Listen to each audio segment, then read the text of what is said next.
Les spéciales de l'info sur Sensation. Vous êtes sur Radio Sensation pour les spéciales de l'info. Je suis en compagnie de Jonathan Portier. Vous êtes directeur de l'association France Victimes 78.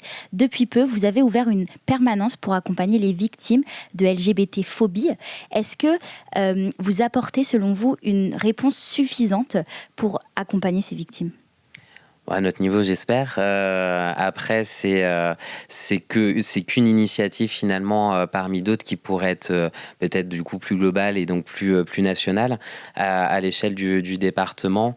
C'est vrai que ça permet d'avoir un lieu identifié pour accueillir ces personnes-là, même si en soi on peut accueillir dans tous les lieux de permanence de l'association.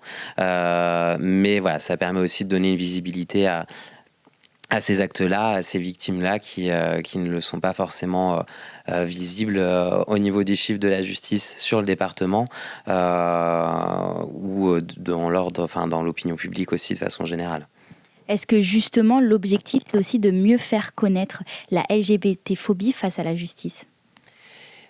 Indirectement oui, puisque l'objectif de la permanence, c'est de pouvoir accueillir ces personnes-là, faire le lien avec la police, la gendarmerie, pour s'assurer aussi que les circonstances aggravantes elles soient bien prises en compte, et donc que ça soit après retransmis au niveau de la justice et que ça puisse être poursuivi aussi avec ces circonstances aggravantes et du coup que la sanction en fonction soit plus adaptée par rapport à ces faits-là. Justement, vous parliez des forces de l'ordre. Est-ce que les forces de l'ordre sont-elles assez formées pour réagir face à des actes LGBT-phobes et justement aussi pour accompagner les victimes ? Alors, ils sont de plus en plus formés. Donc, il y a des choses qui évoluent, un peu comme pour les violences conjugales et intrafamiliales. Il y a des associations aussi nationales spécialisées qui forment ces professionnels aussi sur ces thématiques-là.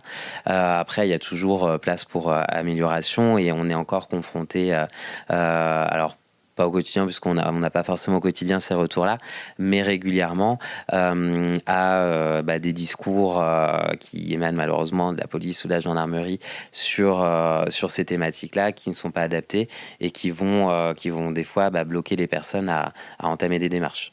Merci Jonathan Portier d'avoir répondu à ces questions.